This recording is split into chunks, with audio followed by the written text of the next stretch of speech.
మన ఛానల్ మీద కన్నేసి ఉంచండి, ఐస్ క్రీమ్ అప్డేట్ ఇస్తా అని చెప్పా కదా, అదే అండి అప్డేటు. కళ్ళు కాయలు కాసేలాగా చూస్తుంటారు పాపం.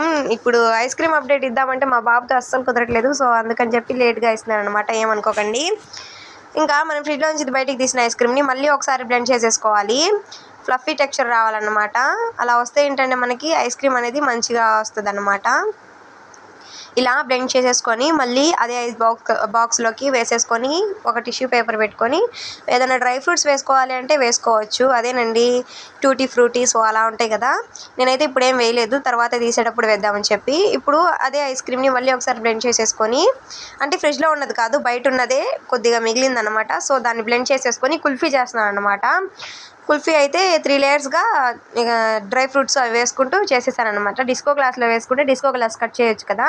సో అందుకని చెప్పి దాని మీద కూడా టిష్యూ పెట్టేసుకొని ఫ్రిడ్జ్లో పెట్టేసుకోవాలి. ఇంకా మిగిలింది గ్లాసెస్లో వేసుకొని ఫ్రిడ్జ్లో పెట్టేసుకోండి. చూసారు కదా, నేను ఇలా ఒక గ్లాస్ ఐస్ చేశాను, ఒకటి కుల్ఫీ చేశాను అనమాట. చాలా బాగా వచ్చింది. ఇక నార్మల్ ఐస్ క్రీమ్ అయితే ఇంకా బాగా వచ్చిందండి. ఆల్రెడీ కొంచెం తిన్నాను కూడా, టేస్ట్ అయితే సూపర్ ఉంది. ఒకసారి ట్రై చేయండి, లైక్ చేయండి. Bye bye.